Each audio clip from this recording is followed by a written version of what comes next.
Kasi kung wala ka namang spiritual gifts, like for example, may member kayo na may sakit, may karamdaman, hindi kayang gamutin ng doktor, ang tanging kayang gumamot lang ay ang Panginoon. Kung hindi nyo naman dinesire yung gift of healing, hindi nyo rin ma-extend yung kamay ng Panginoon para pagalingin yung tao na yun. Yung deliverance, kasi lahat po, hindi po kaya ng some psychologists, hindi nila kaya, especially in demon oppression. Imagine, gumagapang na sa dingding si sister. Tapos dalhin niyo sa psychologist. 'Di ba? Hindi po kaya ng tableta yun. Hindi po mapapakalma ng turok yun. Siguro yung kahit yung panturok ng hayop, hindi po siya mapapakalma kasi demon possession po yun. So, ang kailangan ng Lord para ma-express na pinalaya siya ng Panginoon sa sa demonic oppression, kailangan siya deliverance. Amen. 'Di ba? Gusto ng Lord na gamitin ka to extend His love towards the people. Alam niyo, nagsisimula ako ng ministry. Especially nung sinimulan ko po ang Life Community. One time I was thinking, Lord, ano ba tong community na ito? Anong gusto mong gawin? And the Lord wants me to extend my hand so that yung people niya, kung saan sila dapat, dun sila. Nalala ko, may mga tao na nag-submit sa akin. Sabi ko, kay Pastor Carl kayo mag-submit, hindi sa akin. Kasi hindi ko kaya yung problem nyo. And dun kayo dinadala ng Lord sa kanya. And some people, sinasabi ko sa kanila, Nanak, kung may church kayo sa inyo, mag-church kayo dyan habang nasa Life Community tayo. Kasi doesn't mean na may local church ka, kasi hindi mo na magagampanan kung ano yung pinapagawa ng Lord sa'yo. Diba? And personally, may local church ako, Walking the Jesus Road. Diba? Yan po ang tatak ko. Pero why I do the things? Because it's just extend kung ano yung papagawa ng Lord sa akin through that community. Diba? And doon ko na-realize na the Lord is not limited by the four corners of our church. Hindi din siya limited na mga evangelist lang na nasa labas na mag-speak ng gospel. Diba? Naalala ko one time, this was long ago, nung wala pa akong masyadong knowledge sa deliverance, alam ko lang is come out in Jesus' name. May nag-open sa akin that time, broken hearted siya sa ex niya. Nag-open siya sa akin, pinag-pray ko siya, at hindi ko siya binigyan ng counsel. Sabi ko sa kanya, I command every spirit, come out. Nagde-deliverance ako doon, ay yung kailangan niya is healing ng heart. 'Di ba? Nagka-cast out ako ng demon sa maling pamamaraan. 'Di ba? So meaning, na iba, yung encouragement na kailangan niya, hindi ko nabigay. Bakit? Kasi I don't know kung ano yung direction ko that time. Diba nakita ko that time, sila Pastor Carl, wow, ang lupet. Sa Dunkin Donuts siya nag-minister. Gayahin ko nga. Ako naman online. Sige, sige. Pero hindi yun yung will ng Lord that time, and I've realized na how can I extend the love of the Lord? Diba? And dumating yung point na unti-unti akong dinala ng Lord sa direction kung saan ako dapat. Diba? And one of the things that you will see how the Lord works is here. Reminder sa mga taong nandito, alam nyo, natutunan ko din sa Revival Retreat Manila, or saan nga yun sa Manila? Tama, Manila nga. Sa Pateros. Revival Retreat Manila, dun sa Pateros. And sa Revival Retreat Batangas, is hindi porket minister ka, is kailangan nandun ka na sa platform na yun agad. What I'm trying to say is, when the Lord wants you to be an usher, be an usher. If the Lord wants you to become a worship leader, be a worship leader. Kasi your time will come. Nagagamitin ka din ng Lord para dyan. Or even so, na hindi ka man gamitin ng Lord as a minister, pero alisin natin yung moment na maingit tayo sa kapwa natin. Diba? Kasi dati, I have that heart na bakit hindi ako ginagamit ng Lord in prophesying? Diba? Bakit yung ibang, bakit tong mga to? Nalala ko na nagka-gitara ako one time. Bakit nagma-1 kami? May gitara ako. Yung nasa ano tayo, yung nasa bayanan tayo. Nung nagmi-ministry kami sa Baywalk, no, yun po yung bagong biling gitara ko, hindi ko nagagamit. Bakit? Kasi nagmo-1 kami dun. Like, parang naisip ko, Lord, sayang naman yung gitara ko. Pero dumating sa point, na ako na yung naumay kakagitara ng kakagitara sa church. Kasi doon ako nilagay ng Lord. Diba minsan, nagre-reklamo na ako, ako naman sa beatbox, ang sakit na ng daliri ko. Sakit na ng daliri ko, kakatipa. Hindi ko na kaya to next week. Pero nilagay ako sa platform na sabi ko, hindi pala biro to. Ganun din na nagmi-minister na. Lord, bakit hindi ako nagmi-minister? Nilagay ako sa pagmi-minister, Lord, ang hirap pala mag-minister kapag di mo pa talaga time. Then sabi ko, na lahat ng bagay may process at hindi dapat natin kainggitan yung ginagawa ni brother at sister. So ngayon, this is one of my favorite verse. Sabi dito sa Romans 12:4, For as we have many members in one body, and all members have not the same office. So we, being many, are one body in Christ, and every one members of one of another. So meaning, na lahat po tayo, people of God,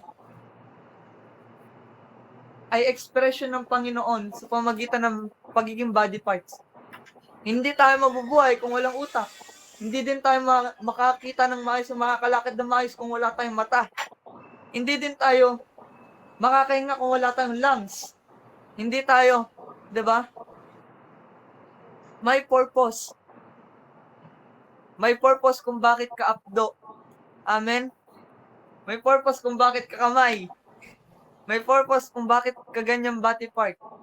Kasi the Lord wants you to learn submission to one another. 'Di ba? Kaya minsan, one of the things that I've realized, no, na bilang ministry help sa WTJR, may mga times na si pastor ay sobrang bad trip. At kami pong mga elders tagapagpakalma. Diba? Kasi hindi po kaya ng isa lang. Ay nako, sabi ko sa inyo, people of God, kung si pastor lang ang nag-iisa sa atin, nako, baka po sumabog na ito. Diba? Kaya naintindihan ko na ng mga unang beses niya sa ministry kung bakit siya nababad trip agad kasi wala siyang katulong nun. Diba? Yung pressure, mabigat para sa isang tao. And that is true. Kasi nung na-realize ko yun, nung sinisimulan ko yung life community, dun po ako, sobrang stress na stress ko kahit wala naman akong kaka-stress. Diba? Hindi ka may stress sa tao, but dun sa burden na dala-dala mo. Kasi syempre, like for example, nagba-bodybuilder ka, wala kang spotter. Diba bubuhatin mo, mas mabigat pa sa'yo. Tapos bumagsak, hindi ka ngayon makatayo. Although safe ka naman kahit papaano, pero wala kang spotter, hindi mo kayang buhatin. Doon ka na lang forever. Nakahiga ka na lang doon, umaraw, umulan.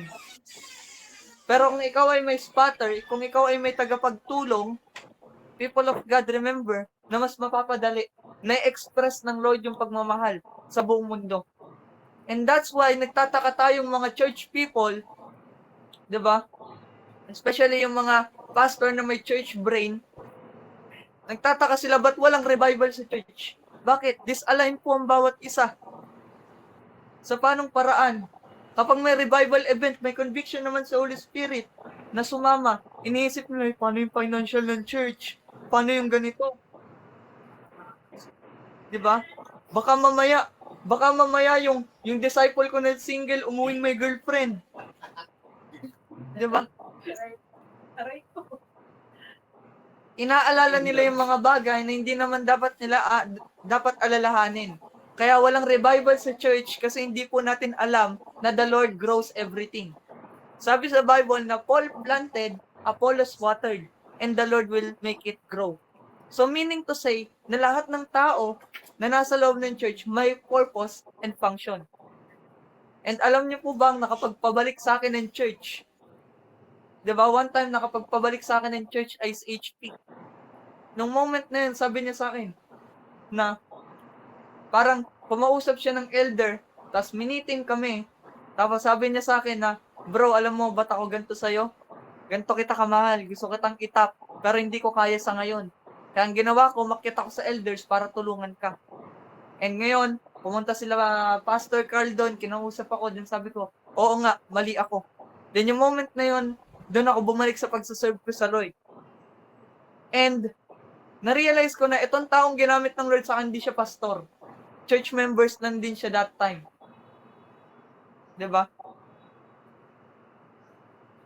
And naging thankful ako sa Lord kasi doon ko na-realize na even though hindi pastor, kayang gamitan ng Lord para i-align tayo.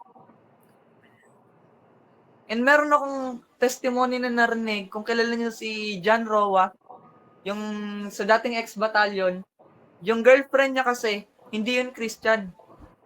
Pero yun yung nakapag-boost up sa kanya na manumbalik sa Lord.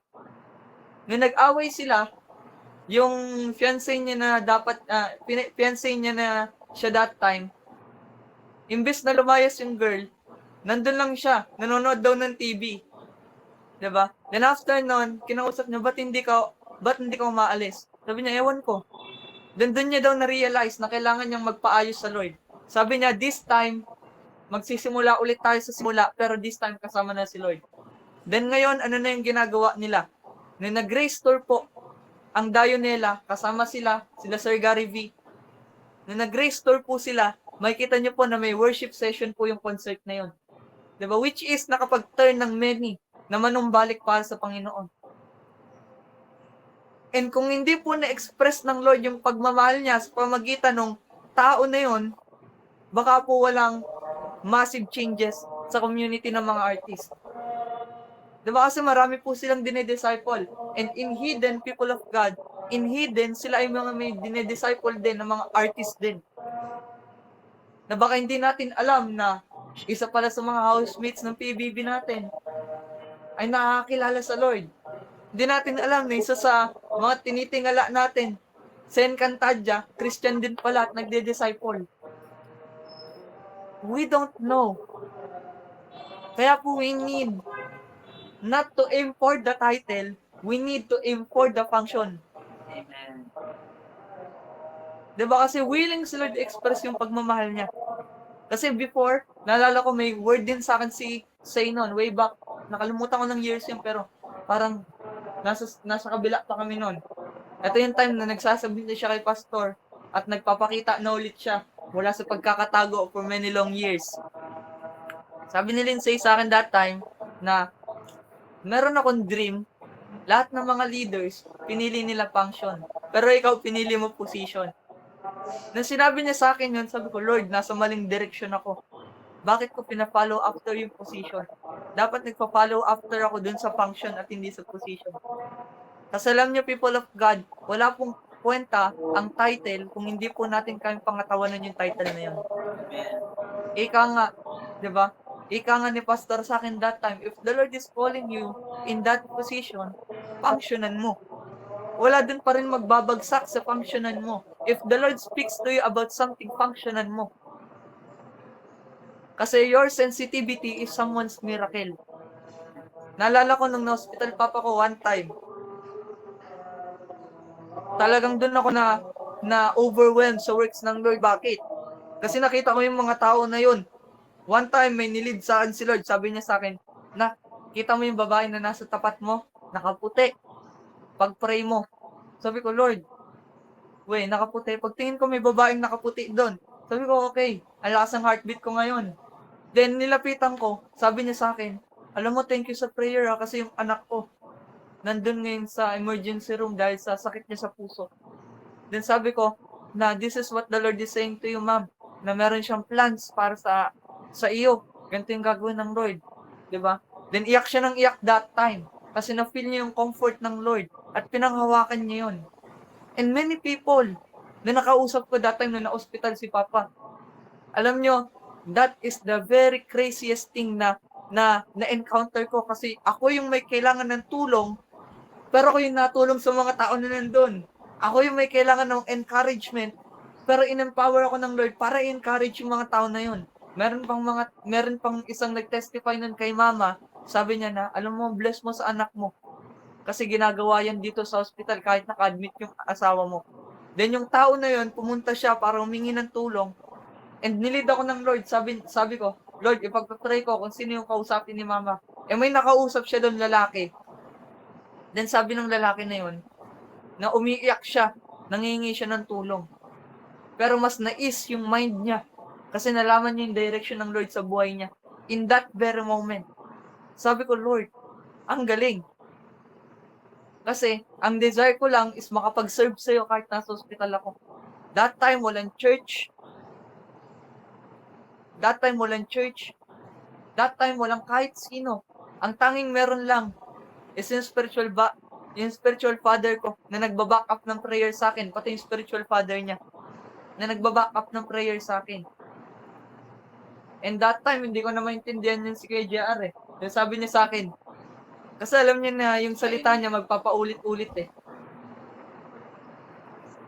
Gano'n na lang siya. So, kada okay niya sa akin, nagkakaroon din ako ng boldness na gawin kung ano yung pinapagawa ng Lord. Hanggang sa dumating yung point, no, na pinanksyonan ko lang ng pinanksyonan. Sabi ko, hindi siya sa kung gaano kalinaw sa'yo yung nakikita mong vision. Hindi siya somewhat na ganon, na kung alam mo yung birthday ng kausap mo kahit hindi niya sinasabi sa'yo. Hindi dahil alam mo yung pangalan niya kahit hindi pa siya nag-speak sa'yo. Alam mo yung itsura ng bahay niya kahit di ka pa nakakapunta. Hindi po ganon. Kasi ang totoong prophetic, to edify, to exhort, to comfort the church. Diba? Yung spiritual gifts na meron tayo is para makatulong sa church. Para sabihin sa kapwa natin na mahal ka ng Diyos. Diba? Hindi lang mahal ka ni brother na nag-pray sa'yo. Hindi lang mahal ka ni sister na nag-pray sa'yo. Kundi higit sa lahat, mahal ka ni Lord na siya ang gumamit ng tao na yan. And minsan, para ipamukha pa sa'yo na mahal ka ng Lord, gagamitin niya sa'yo yung pinaka-discourage ka sa personality.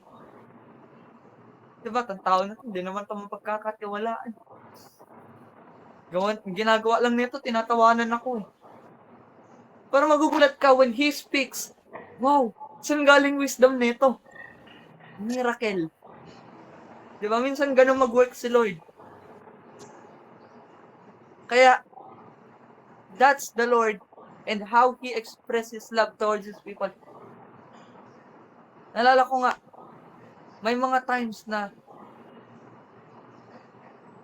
yung mga words ni Papa na nirelease niya sa akin before siya mawala or kunin ng Lord, ngayon nag-manifest.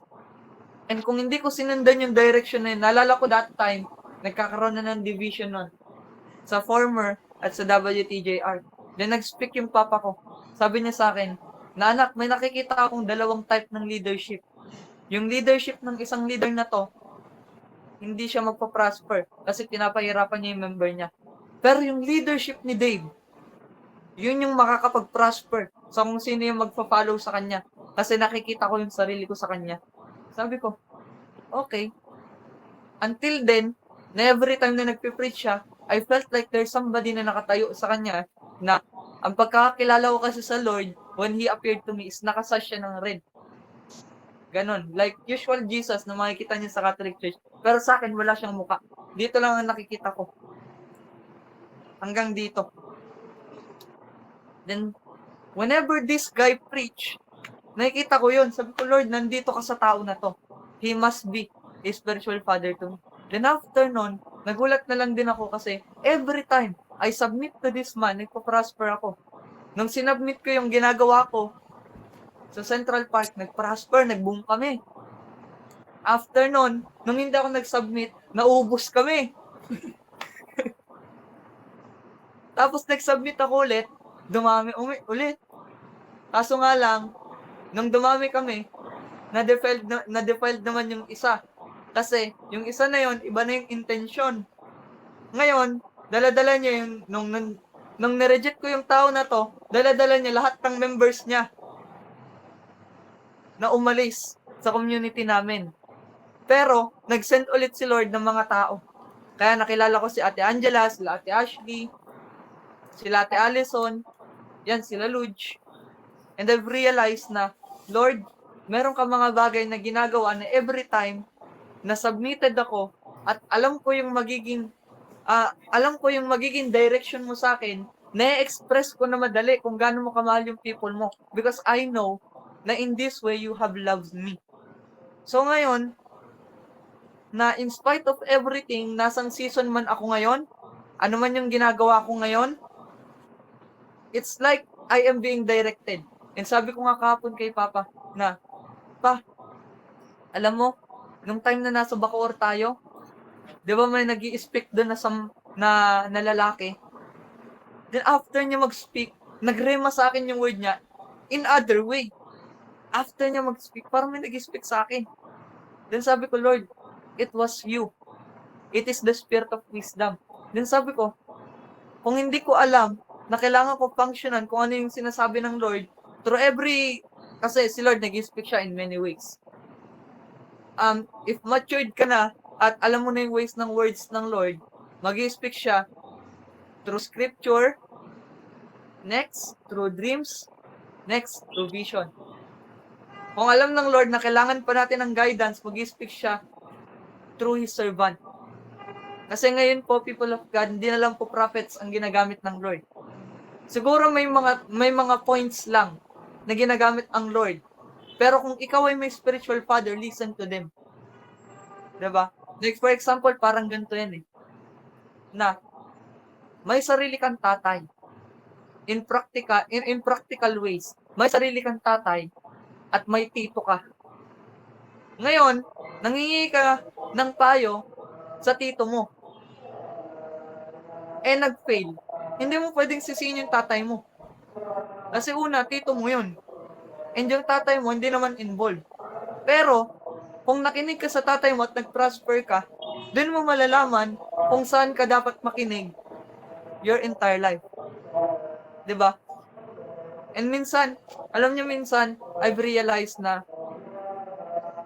may times na hindi din goods to listen to the strangers. Kasi minsan sa strangers tayo nag-open.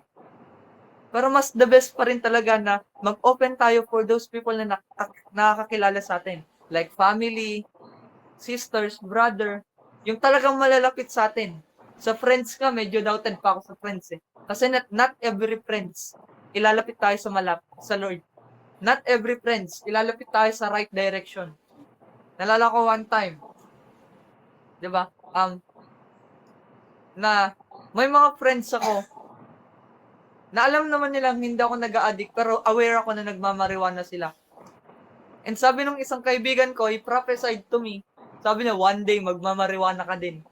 Sabi ko, hindi boy! Sabi ko sa kanya, di ako gagaya sa'yo. Pero that time kasi ang perspective ko, hindi ko naman nasubukan yon. Sa alak, nadala nila ako. Sa Yossi, nadala nila ako. Pero dun sa pag-weeds, may takot pa ako nun sa parents ko ng sobra. Kaya hindi ko sinubukan. Pero what I'm trying to say is not everybody can guide you para mapuntahan mo yung pathway mo.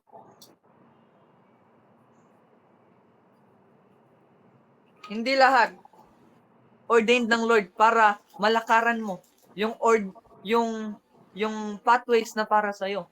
Kasi merong mga tao na parang langaw or parang lamok.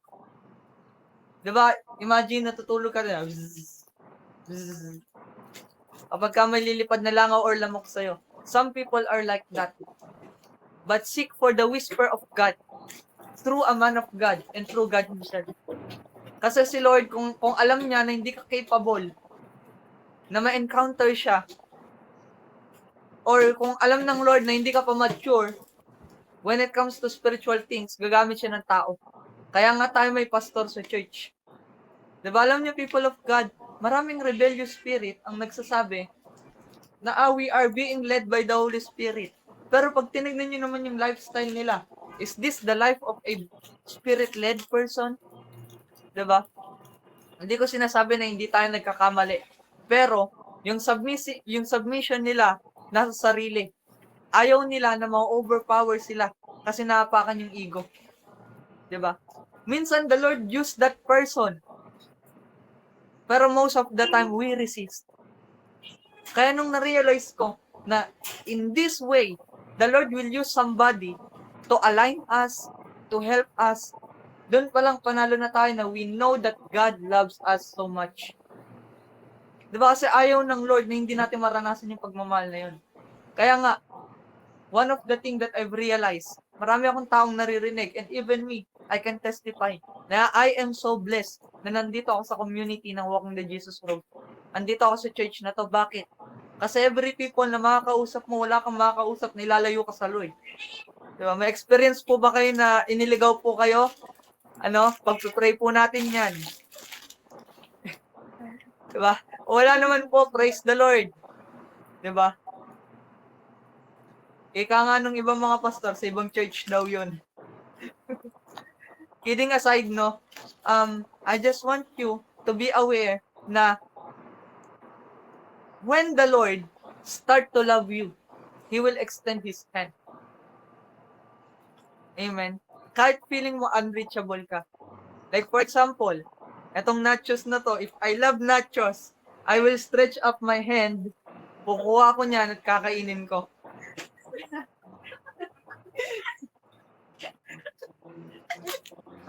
So, alam mo tawag doon, guys? Prophetic demonstration.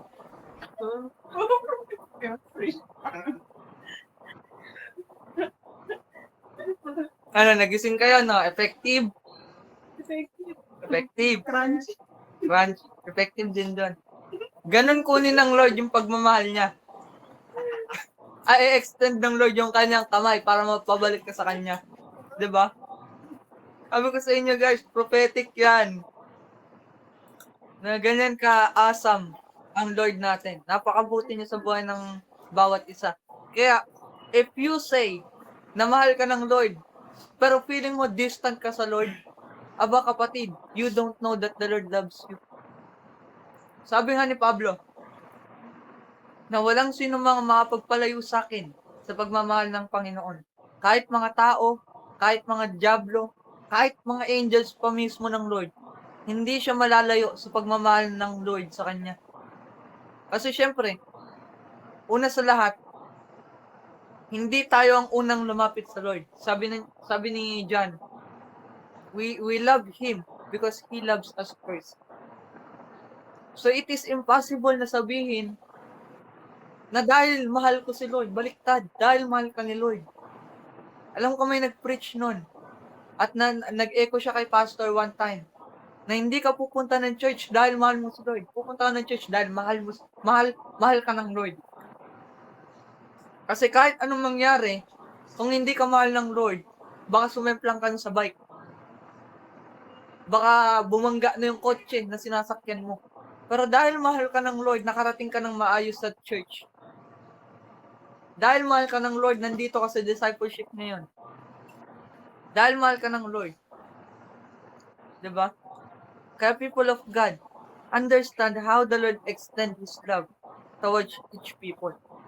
Kasi, maging thankful tayo if the Lord use somebody to speak to us, to correct us, to rebuke us, to heal us, deliver us, impart from us. Kasi kung di po yun nangyayari, people of God, it means the Lord doesn't love us. Diba? And even kanina, no, when I entered this room, I've realized how the Lord loved these people. In every mission, kung saan kami mapuntang mission, gaano kamahal ng Lord ang isang lugar. Diba? Nung moment na yon, nung pumunta kami sa Bacoor, dun ko na-realize how the Lord loves Bacoor people. Kasi imagine, walang ibang kung tao lang ang magmamahal sa'yo, matatakot ka na dun kasi parang anytime pwedeng may sumaksak sa'yo. Diba? Yun po, even sa Kupang. Diba? Naalala ko nag-touching community kami sa Lovely. Ay, pwede na nga kaming dito muloy nun kasi sa harap namin may nag-aabutan ng illegal na gamot. Kitang-kita. Sabi ni Justin sa akin, huwag mo nang tignan, baka masak ka dito. Sabi ko, okay. Diba? Gano'ng kamahal ng Lord yung isang lugar. Kahit wicked pa yung tao na nandun, He will send His people there. Imagine, sa land of Egypt, maraming beses siya nireject ni Pharaoh. Although, makikita naman natin na inalaw ng Lord yun, people of God. Pero makikita nyo pa rin yung pagmamahal ng Lord eh. Bakit? Kasi kahit ayaw ni Pharaoh, pinapapunta niya pa rin si Moses. At pinatunayan niya yung 10 plagues na nangyari sa Egypt, pinatunayan ng Lord na itong mga sakunang to, hindi matatamaan yung mga anak ko. Kasi mahal ko sila. At tinawag ko sila.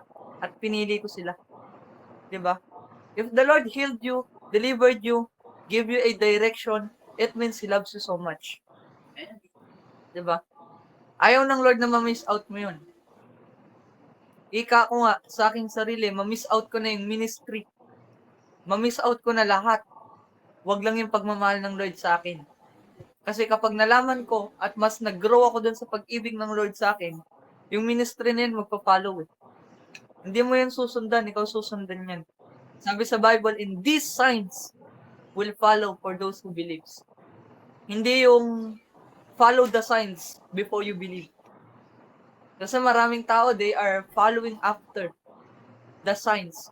But they don't know the signs will follow if you believe. Diba? So ngayon, yung miracle nyo, if you believe in the Lord, in the love of God, na kaya niyang i-extend sa'yo, yung miracle na inaas mo, diba? It will follow you. Baka nga hindi lang yung family mo yung matouch.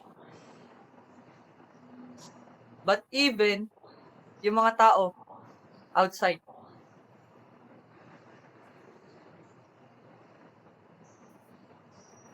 Tubig. Tubig daw. Gusto niya daw ng tubig. Kape yung sinabi. Kape. Gusto niya daw magkape, guys. Timpla kayo. So, yun nga, people of God, na nawala na tuloy ako. Napunta na sa kape. Diba? The Lord loves you so much. And, especially kapag may testimony ka para sa iyong sarili. Diba? Desire encounter and God extension of love. And kung gusto niyo naman magamit ng Lord, like for example, you are desiring to be used by the Lord na ma-extend niya yung love niya sa'yo at through you, pwede naman po. Hindi lang po ito na tayo yung re-receive. Na-receive natin yung pagmamahal ng Lord today so that yung iba din ma-receive. Maaring may mga tinawag sa inyo na mag-evangelize. Maaring may tinawag sa inyo na mag-plant ng Bible study. Maaring may tinawag sa inyo na for example, meron kang puso na magpagaling, nakita ka ng pilay, tas nilid ka ng Lord. Pwede nyo pong gawin yun, wag po kayo matakot. Bakit? Leadings ng Holy Spirit yun eh. Never kayo ipapaya ng Lord. Naalala ko nga one time, no, yung the same thing na sinabi ni Pastor Carl sa Lord is the same thing na sinabi ko sa Lord. Sabi ko, Lord, susubukan ko. Pero I believe na hindi mo ipapaya yung mga anak mo. In any way, when I serve you, I'll prosper here.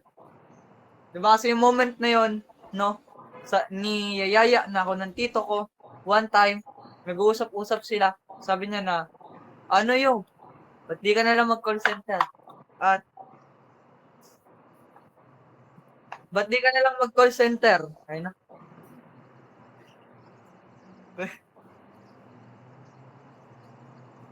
Diba? Sabi ng Lord, ba't di ka na lang ay, sabi ng Lord tuloy. Sabi ng tito ko, ba't di ka na lang mag-call center? Kasi sayang nga naman daw yung sayang nga naman daw yung kita, which is good naman. If practically we look upon it, good siya. Una, makakatulong ako sa bills, makakatulong ako sa foods. And dalawa lang naman kami sa bahay ni Mama. Kaya nga lang, ang kapalit nun, hindi ako makakapag-minister, hindi ko magagampanan kung ano yung papagawa ng Lord sa akin. So I choose kung alin yung mas heavy. Sabi ko, Lord, itatry ko na mag-minister for this year. And kapag di pa ako nag-prosper, igagrab ko tong kabila. And I've realized how the Lord being good to us. Pinatunayan niya sa akin, within 3 days. Moment na yun, wala kaming tubig.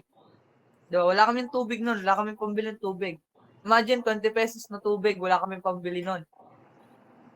Tapos may sumilip sa bahay. Diba? May sumilip sa bahay, pagkasilip niya sa bahay, exact amount. Hindi pala exact amount, more than pa. Kasi even pagkain coverage. 'Di ba? And I've realized, Lord, dito mo ako tinawag. Kasi ito yung sinabi ko sa iyo, kapag walang nag-provide sa amin, it means hindi mo talaga ako tinawag mag-minister. And ang moment na yon, wala na din kumbaga parang inalaw ng Lord na ma-short kami. As in literally. Sabi ko, Lord, bakit? Doon ko na-realize na He can provide kahit walang source. Kasi siya yung source. Nagulat na lang ako, may mga kapitbahay na sumilip sa bahay. And sabi niya kay mama, ito pangkain mo. And exact amount na pinagpe-pray ni mama kasi, Lord, dalangin ko na magkaroon kami pambiling ulam and at the same time tubig and at the same time ganito, coverage ng expenses that day. And until now, and until the other day, di ba? Nagulat ako noon, sabi ko, Lord, grabe ka. Kasi, how can a people can hear this? Kapag nag-uusap kami ni mama, yung bato doon sa amin, hindi ka naman maririnig ng kapitbahay. Kasi, una, ang kapitbahay namin sa taas, lagi nasa kwarto, or minsan nasa kabilang bahay nila. Yung kapitbahay naman namin, lagi nasa labas yung lahat. So, walang natitira dun sa compound, kundi yung tita ko na nasa malayo na. Then, sabi ko, paano maririnig na itong tao na to? Kung ano yung mga bagay na yun. So, it means na si Lord talaga ang nag-send sa kanila. Kaya sabi ko, Lord, hindi ako matatakot na gawin kung ano yung kalooban mo.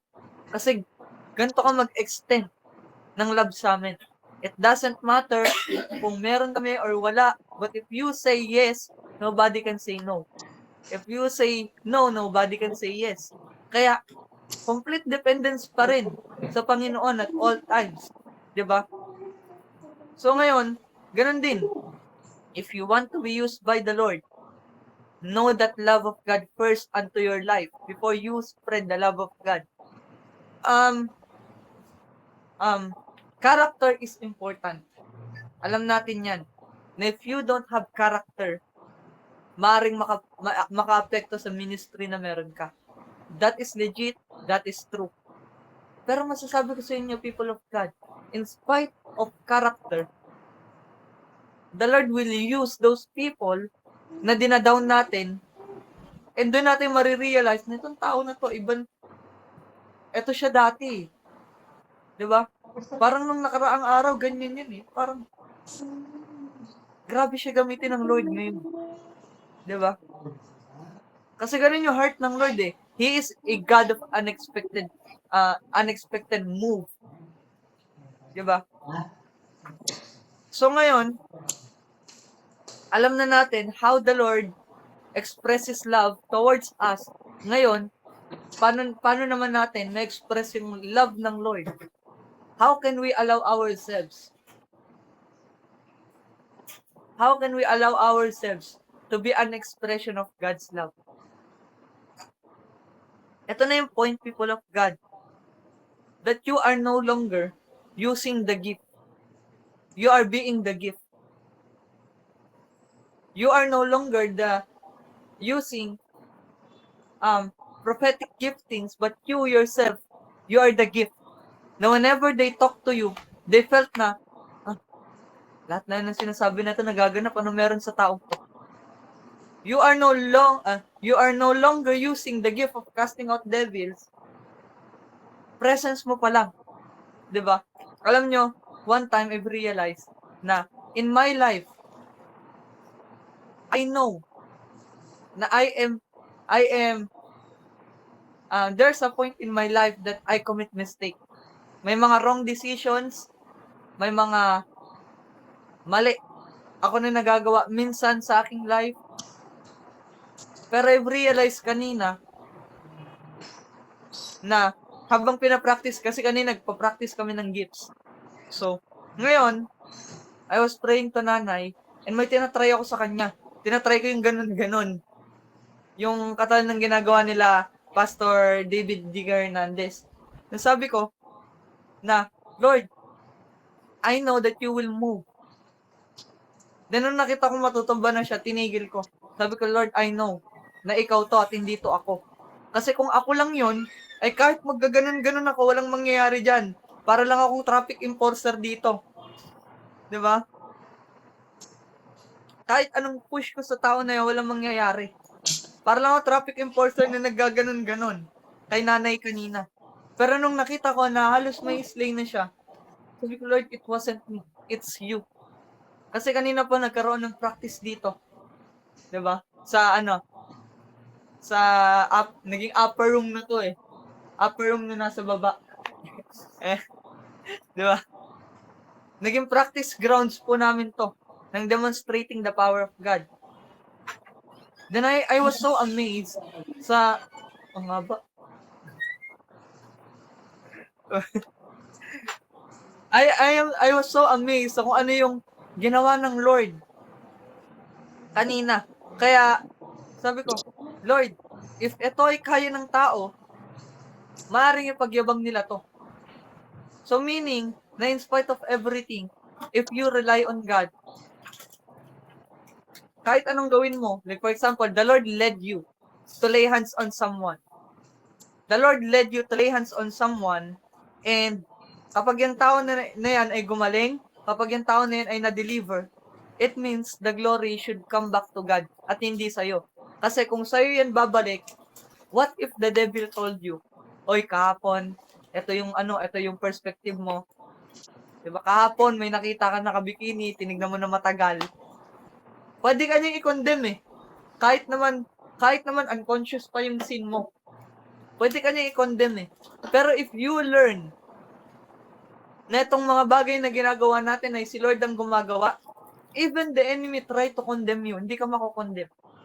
Alam niyo, people of God, ang battle namin ngayon ay sakit-sakit. Bakit? Kasi hindi na nila kami makondemn sa fall downs namin eh. Kasi kapag na-fall down kami, ano nangyayari? Bangon agad, repent, renounce.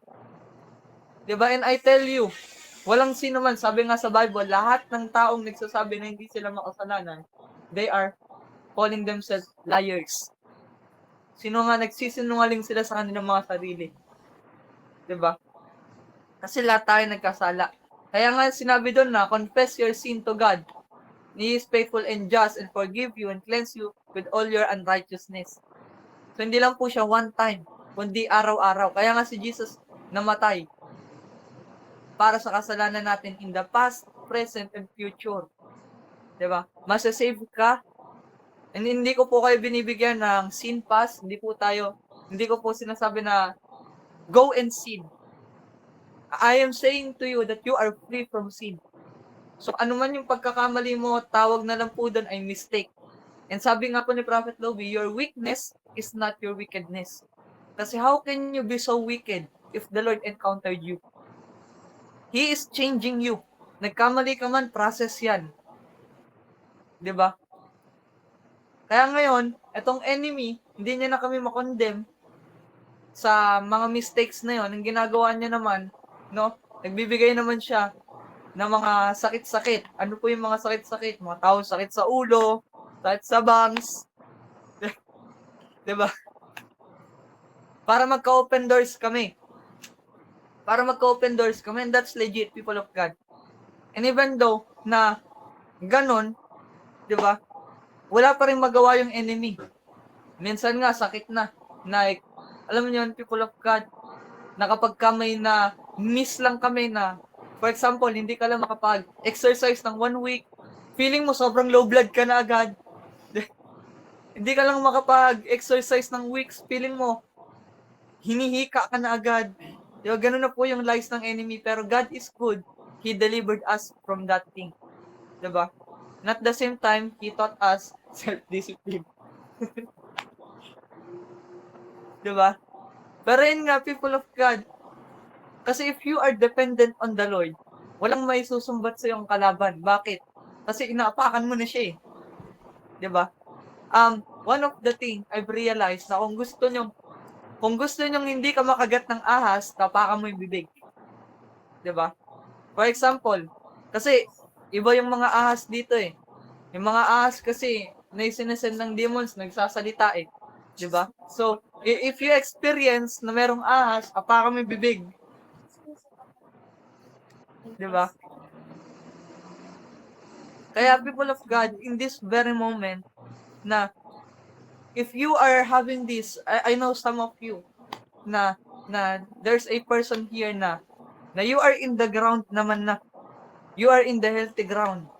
But there's some point na when someone looks at you, you felt discouraged, and you felt condemned, and you felt na hindi pa ako karapat-dapat para sa Lord kasi ganito, kasi ganyan. May ganito pa ako, may ganyan pa ako. But I tell you the truth, stand in the grounds. Diyan ka inilagay ng Lord, gampanan mo. Diba? Ayaw ng Lord na ma-miss out mo kung ano yung papagawa niya sa'yo. At tulad nga ng sinabi ko sa inyo, some of you, merong tinatawag na mabango ka sa mga bata. What I mean is, yung mga bata na kusang na malapit sa'yo, tingin na nila sa'yo, parang ikaw si Santa Claus. Minsan naman, youths, na parang everyday ka magpapakape sa Starbucks. Diba? Minsan naman, mga matatanda na lumalapit sa'yo, may problem sa kanilang mga Mr. at Mrs. Alam nyo, lakaran yan, people of God. Kasi dyan ka ni Lord nilagay para i-fix yung situation nila. Diba? In-amaze nga ako kasi, ang ibinigay ng Lord sa akin is yung mga katulad ko before. Diba? Nalala ko yung mga walang direction sa buhay.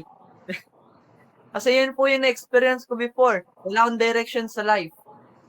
Diba? Sa akin personal life, wala akong pangarap. Like literally, kapag sinabihan akong wala kang pangarap, di ako masasaktan. Bakit? Kasi totoo eh. Diba? Kung yung ibang people, nadi-discourage sila pag sinasabihan walang pangarap, ako hindi. Sabi ko, nga no, wala talaga. Pero nung binigyan ako ng Lord ng direction, tinuruan niya ako mangarap, He gave me those people naman na sinasabihan ng walang pangarap. At binibigyan din ng Lord ng pangarap at direction sa buhay. Diba?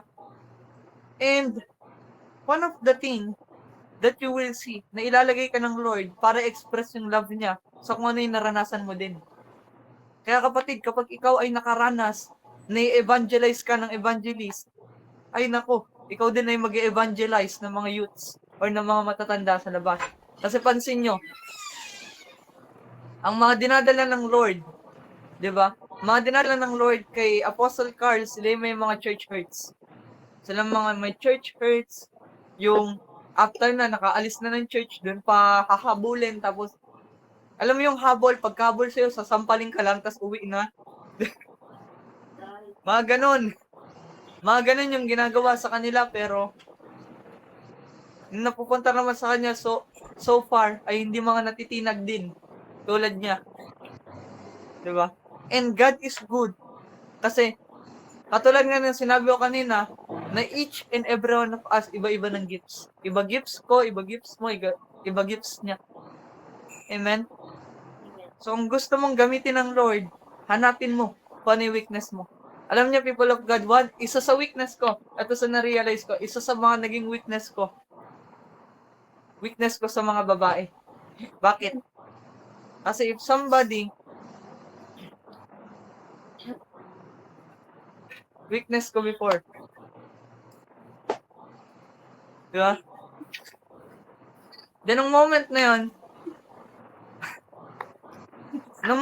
yun, na-realize ko, mga dinedisciple ko ngayon, bakit puro babae? Wala man lang lalaki, meron mang lalaki, andun siya sa church. So, meaning, hindi pa rin siya sa akin nagpo-fall kasi ang nagde-disciple sa kanya si pastor. Nasa church siya eh. Every Sunday lang siya eh. Hindi ako nagkakaroon ng time para i-catch up siya. So, ngayon, yung mga kina-catch up ko every Saturday, nagtataka ko, Lord, ba't lang lalaki? Puro babae. And then ko na-realize how the Lord moves. He empowers you in your weakness so that you receive grace from Him. And when you receive grace from Him, ilalagay ka din sa weakness mo para mag-win ng soul. Ano ang weakness ni Paul? Authority. Bakit? Sa authority siya nanggaling eh. Kung ano yung strength mo, yun yung weakness mo din. 'Di ba? Naalala ko, how can I do prophesying? Because I am afraid to talk to somebody. Bakit? Introvert ako eh. 'Di ba? Lumaki ako sa bahay lang, sa kwarto lang. Bahay, computer shop, uwi. Kung sa school, may kaibigan ako, dadalawa lang. Dadalawa lang, absent pa yung isa. Diba? Yun yung mga kaibigan ko sa school before. Napunta ako sa grupo, pag may lakad sila, andun ako, nakatago sa sulok. Kasi takot akong kumausap ng mga hindi ko kilala. Nalala ko nga yun, no, nayaya ako makipiesta before sa bahay ng classmate ko. Matagal na to. Matagal na to. So, gulat sila. Gulat. Niyaya ako makipiesta nun, way back ng grade 10 ako. Kasi grade 10 ako, hindi pa ako nakakilala sa Lord. Or grade 9. So, niyaya ako makipiesta ng isa kong barkada. So, punta kami. Alam niyo, hindi ako makausap doon. Like, parang ang bait-bait ko that time. Kahit punong-puno ako ng kalokohan that time. Parang ang bait-bait ko that time. Bakit kasi? Nung nagiinom sila, nung umiikot yung bote ng shot glass, ako, sige lang ako, kuha din naman ako. Tapos pasa na agad. Wala nang kwento. Diba? Wala pang chaser yun kasi nahihiya ako mag-abot ng baso. Ganun po ako mahihiyain. Parang lacking ko sa socialization nun before. Pero malay ko ba, nagagamitin ako ng Lord para kumausap ng tao na hindi ko kilala. Nung napunta kami sa ospital, diba yung nurse doon, unang ministerial works ko sa nurse. Diba? Friendly naman yung nurse. Friendly naman, approachable naman yung nurse. Pero dahil sa takot akong kumausap nun, sabi ko, Lord, kapag nasira yung gamit niya 3 beses ngayong araw, diba nakasira pa ako ng gamit doon. Dahil sa prayer ko. Ipagpe-pray ko siya. Nasira yung pang oximeter yata yun, yung nilalagay sa daliri. Yung oximeter, pang alam ng oxygen level mo. So nasira yung oximeter na yun na ginamit kay Papa. Sabi ko, Lord, lalapit sa akin. Sabi ko, ate, pwede kita ipag-pray? Then after nun, di ko na pinalo up. Pinag-pray ko siya, amen, tapos salamat po, bye. Kasi yun yung first time ko. And wala akong leader na nandun. Nagulat nga si mama kasi kinausap ko yung nurse eh. Even siya nagulat. Then after nun, ng mga encounter na yun, sabi ko, so sobrang takot ko sa tao. Doon pala ako dadalhin ng Lord sa weakness ko. Even in public speaking. Nalala ko one time, siguro isang beses na ako na-excited sa public speaking. Dala pa nung yabang ko, kaso hindi natuloy. Yung recitation na yon. Pero, ang hirap talaga kapag ka-weakness mo yung pinapakonquer ng Lord sa'yo. Diba? Minsan, ang weakness natin is hindi public speaking. Hindi din yung pakikisalamuha. Minsan, weakness natin mag-isa. Tapos doon ka nilalagay ng Lord, one-on-one. Hindi mo kasama palagi yung leader mo. Diba? The more na kinoconquer mo yung weakness mo, it means the Spirit of the Lord is increasing to you. In John 3:30, sinabi ni John to, na I must decrease. Ito yung moment na nag-ano siya, nag-ask siya sa servant niya na mag-iintay pa ba kami ng ibang Messiah? Or siya na ba yung Messiah or mag-iintay pa kami for another? Kasi nasa presinto na siya noon. Kaya niya yung nasulat, I must decrease and He must increase. So meaning to say, na the moment that you are weak, that is the time that the Lord is rising up in you. Diba? Minsan, tamad na tamad ka mag-pray. Pero ang calling mo intercessor. Diba? Lagi kang distracted. Yun pala yung calling mo kung saan ka nadidistract. Diba? And kung people of God, if I tell you, sa mga prophetic people, kung gusto niyo mag-prophesy, I tell you, conquer your weakness in speaking to one man. And even sa leader nyo. One time, natatakot ako mag-prophesy nun kay pastor. Ito yung kaya nalipat na kami. Minsan kasi kapag nagpa-prophesy ako sa kanya, nakikipagkwentuhan lang ako, ginagaya ko siya. Naalala ko nung paalis na kami ng church nun. Sabi ko sa kanya, Pa, alam mo para ka nagpapatayo ng bahay na hindi iyo. Tapos sila yung gagamit. Yung moment na yon, it was a prophetic word. And natatakot lang ako sabihin sa kanya yung word ng Lord na yon. Para pinagpe-pray na namin ni Jai yun for many, many days. Until then, nung nagkaroon na ako ng confident noon, sabi niya, kung tinatawag ka ng Lord para dyan, funksyonan mo. Ay sunod-sunod naman yung prophetic word sa bahay nila. May pinakita si Lord sa akin, ganito. Yung, I think yung una na niya regards sa acceleration. Yung sa kotse, di ba? There's a 3-car that time. Can I prophesied it to him na the Lord is saying that you will decide kung mag-accelerate ka or hindi. Kasi yan na yung binigay ng Lord sa'yo. Then after that, many words came. And nagulat na lang ako one time, may sinabi siya sa akin, alam mo many prophetic words happened nung ikaw yung nag-speak isa dun sa dati nating leader. Then sabi ko, Lord, bakit ganun? And sobrang na-realize ko na, Lord, ito yung weakness ko eh. Weakness ko makipag-usap sa mas ahead sa akin. Weakness ko na kapag may nagli-lead sa akin is talagang I really want na matuto sa kanila. I really want na mag-submit dito at turuan ako.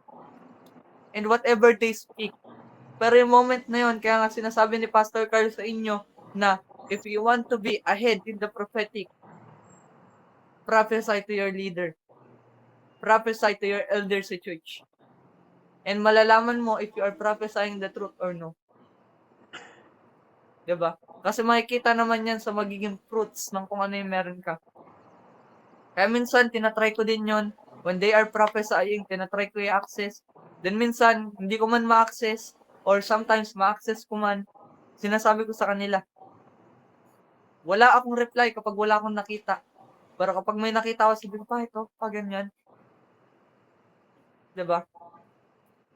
And na-realize ko na if you conquer your weakness, people of God, in any situation in your life, you will become unstoppable. Pagdating sa family mo, hindi mo sila kayang kausapin, diyan ka tinawag ng Lord. Diba? Minister yung parents mo, minister yung ate mo, kuya mo.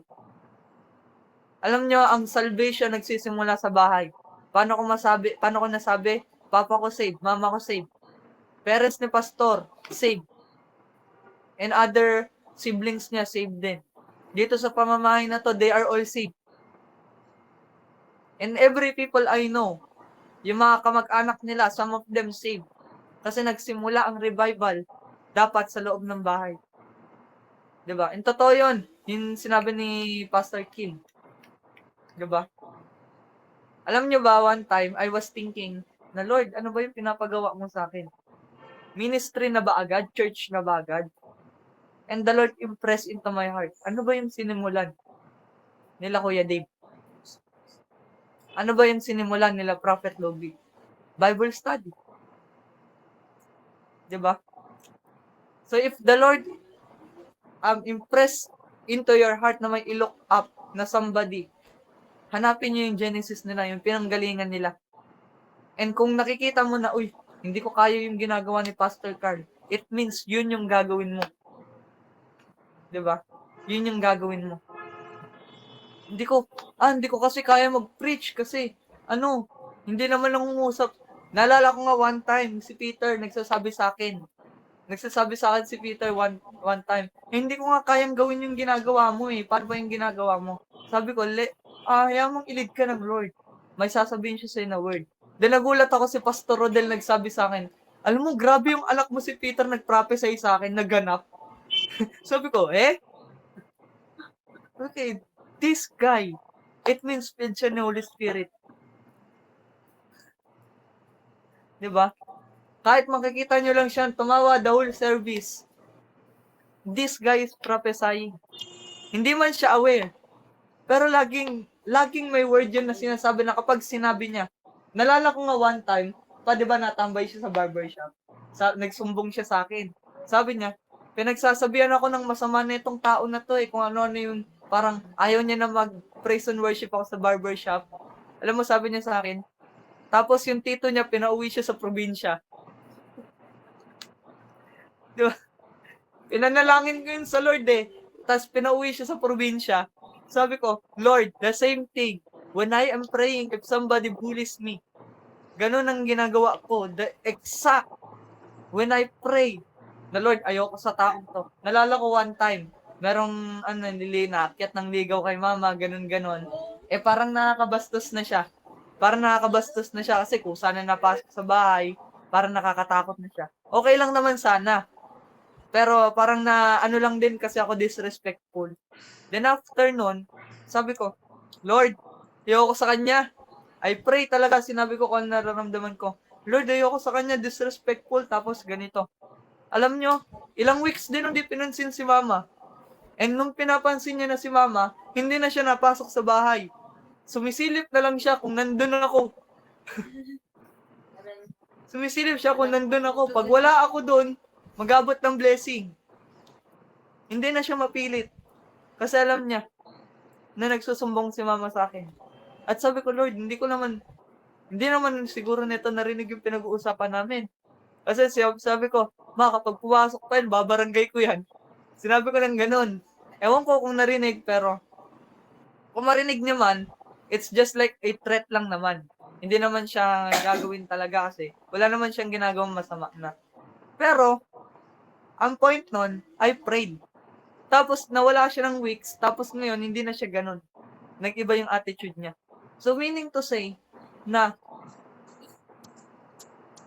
kung saan ka man dalihin ng Lord, kung saan ka man dalihin ng Lord, whether weakness mo man yan, it will become your strength. Diba? Kaya, people of God, kung ikaw ay may pagkakatawag na, diba, the Lord has already given you a calling. Binigyan ka niya ng calling, binigyan ka niya na ng gagawin, purpose. Alam nyo, people of God, last Sunday, nahit ako sa puso nun, ng topic ni Pastor. Kasi every Sunday, mukha lang naman ako hindi nakikinig, pero nakikinig ako. Diba?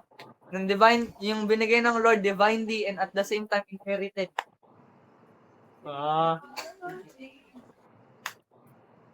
Diba kasi, lagot ako kapag di ako nakinig. Pero anyways, na, if the Lord has given you this divinely sa iyo, panghawakan mo yan. You don't need confirmation. Why?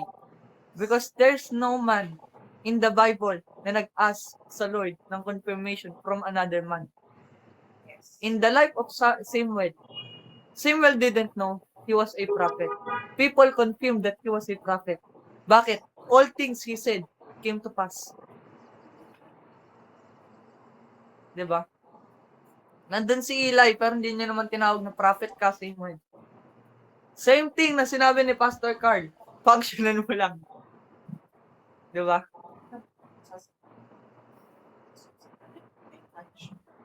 Kung tinawag ka ng Lord for that, let it be so.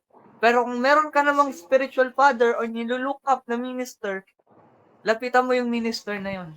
And sabihin mo sa kanya, gusto kong maging katulad mo. Kasi doon mo may inherit yun.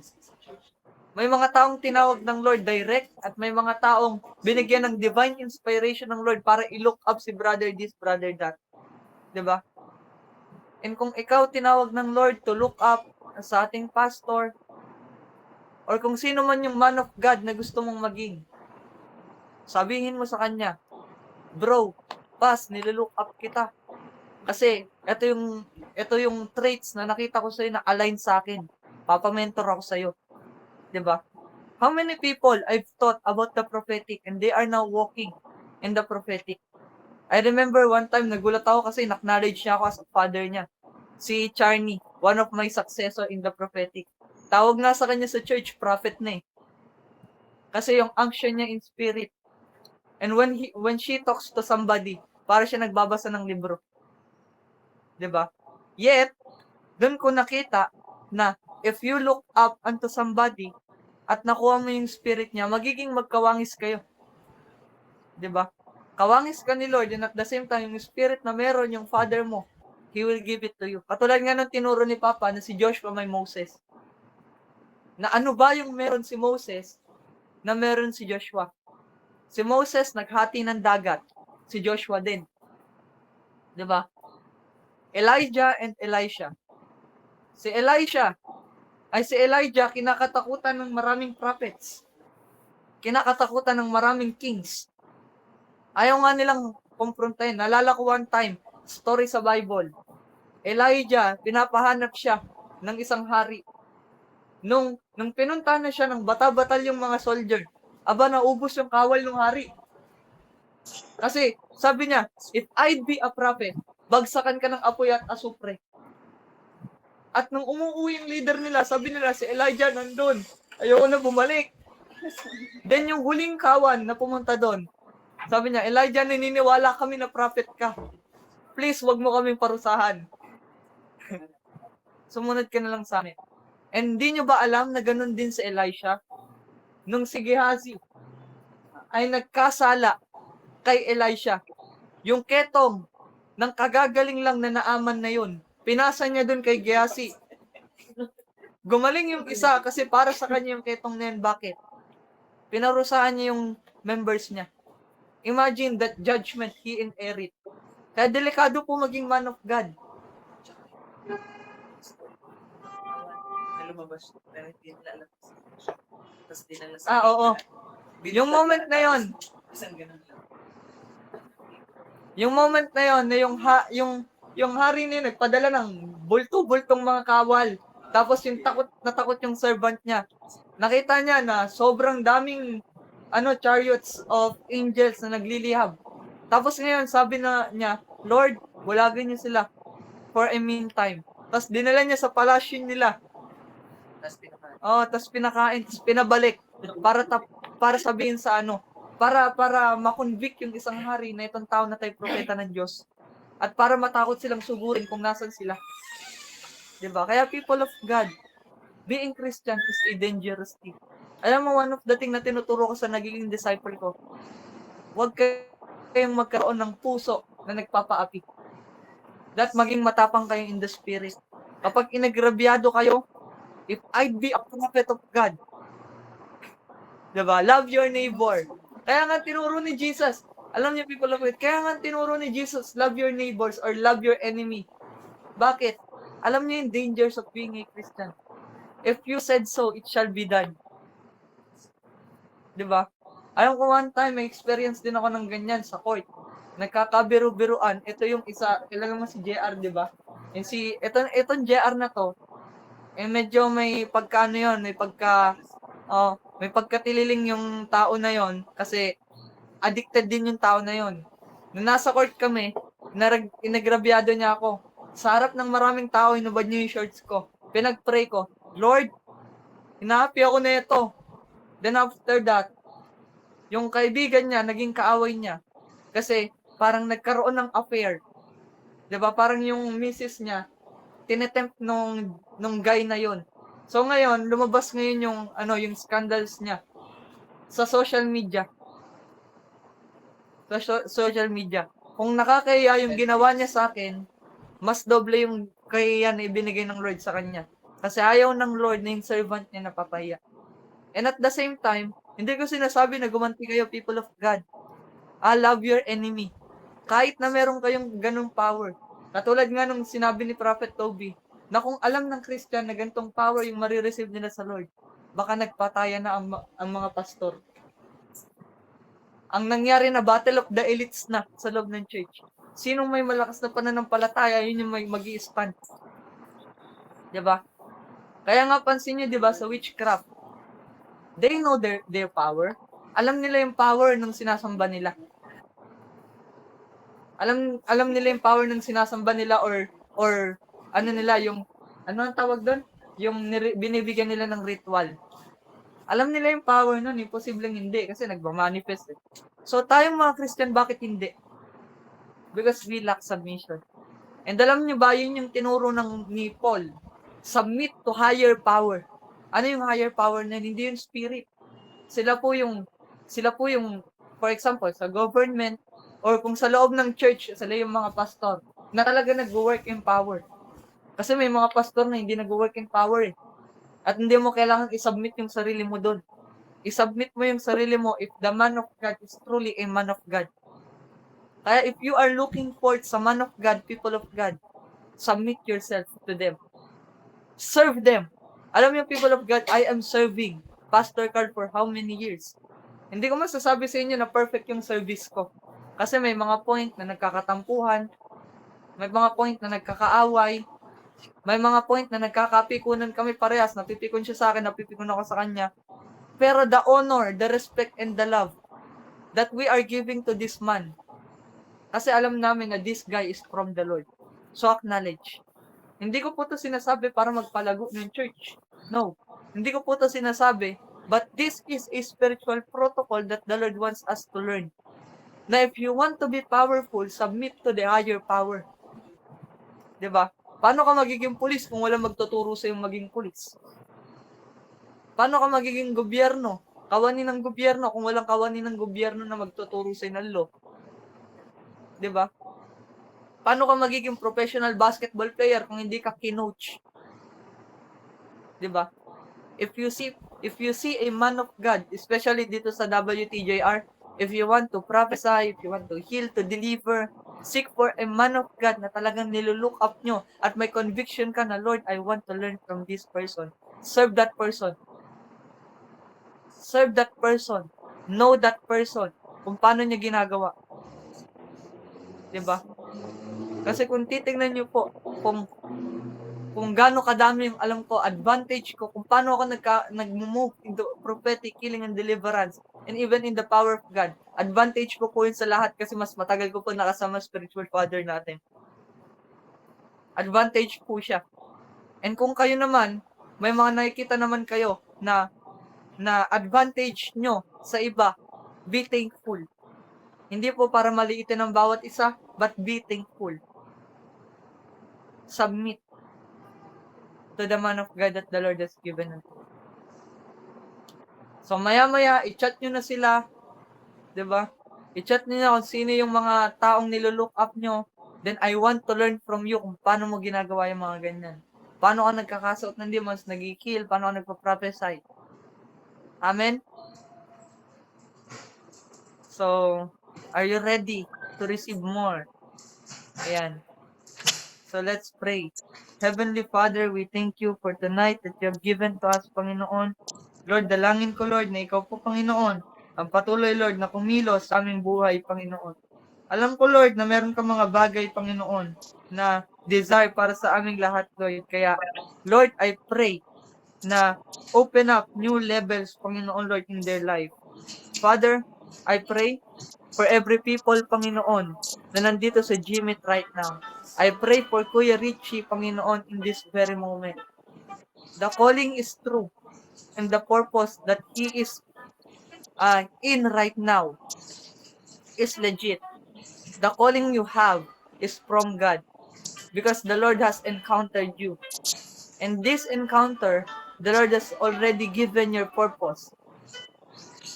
And I know na hindi ka unaware because nagmamanifest siya sa kung ano yung ginagawa mo right now. Because right now, Sir Richie, I am seeing you standing like in the grounds. When I look at you standing in the grounds, I am seeing the voice from heaven speaking and talking to you. And I know it was the word of the Lord towards you. The Lord anointed you. And the Lord wants you to serve Him with straight focus to Him. Because in other ways, no, even though that you are walking where you are, sometimes there's a line I am seeing or a road that I am seeing that is trying to lead you away, palayo sa kung ano yung pagkakatawag sa ng Lord. Because in the paths that you are walking in, I saw left and I saw right. But I see the middle one shining. As I saw the middle one shining, I understand immediately that the direction of the Lord is very clear towards you. And whenever you are going into a place, people are there acknowledging the calling that the Lord given to you. I don't know if you experienced that. May mga experiences ka ba na ganon, Kuya Richie, na yung mga tao sa paligid mo, they confirm na this is the Lord's calling towards your life? Ano, you can PM. You can PM. Yes po. Ayan, yes po. Wala pala akong Facebook na ito. Ayan. Focus on straight way. Because many people, yung paglago na ibinigay ng Lord sa'yo is not as what you expect. Nalago talaga. Like as you see to other minister, not that kind of thing. But by experiencing them. The Lord is sending you to the specific group of people. Sometimes there is a person na makakausap mo and needs for something. But the Lord is saying to you, anak, carry my message towards them. It's not about the quantity, but it's about the message I'm about to give sa mga tao na yan. The Lord also, today, the Lord also is opening your eyes to see. Because when I look in the visions of the Lord, I see an eyes being open and the scales, like it was a dirt to me. Nahuhulog siya. It was like a moment ni Pablo. And the Lord is saying toward that thing is, I am opening up your vision because I want to communicate to you clearly. The prophetic shall dwell upon you for you to be able to use it for my people. Because I want you not just to direct them, but isama sila sa paglakad mo, sa paths na inordain ko sa'yo. Gusto ng Lord na through that prophetic visions, through prophecy, makasama mo yung mga tao na ipapaminister sa'yo ng Lord. Hindi mo man sila makasama sa church, but some of them are called by the Lord because when I look at them, when I look at the people na miniminister mo in my vision, nakita ko na nagkaroon sila ng daan na hinighlight si Lord. And I am hearing the word, let them be. Because the Lord has placed you to become a producers of leaders. The Lord is calling you to produce leaders, to usher them from their destiny. The sight God given to you is very clear that you may usher the people of God para sa kung saan man sila. And other than that, I am sensing one of the things that I am seeing right now is this finances. I don't know if you struggle in finances when it comes to ministry works. I don't know. But that's what I am seeing right now because when I look in the vision that the Lord is showing me, I am seeing a wallet. When I look at that wallet, like it was hindi siya makapal ang laman. But I felt in my spirit that sometimes you use every last drop of your finances for the glory of God. But I tell you, Richie, and hear me by the Spirit of God, the Lord's gonna provide in everything that you are doing to Him. You will experience great turnaround towards your finances to fulfill the purpose He placed in your heart. Be prepared, because all the things, all the resources you have comes from the Lord and He will multiply it for His glory. Hallelujah. And also, I know that you also desires. It's also in your heart's desire to move powerfully. Just walk in the path straight up and you will see how the Lord will do the things and you will witness what the Lord wants you to witness because the hand of the Lord is with you. Father, thank you. Lead him, Panginoon, as you speak towards this man. In the mighty name of Jesus. Let him receive kung ano yung para sa kanya, Lord God. In the mighty name of the Lord Jesus, I pray. Thank you, Lord. Thank you, Jesus. In Jesus' mighty name. At salamat, Lord, sa fellowship na ito. Salamat, Lord, sapagkat napakabuti mo, Lord God. Salamat, Lord, sa lahat, Panginoon. In Jesus' mighty name I pray. Amen and amen. Hallelujah. So, Kuya Richie, kumusta naman po?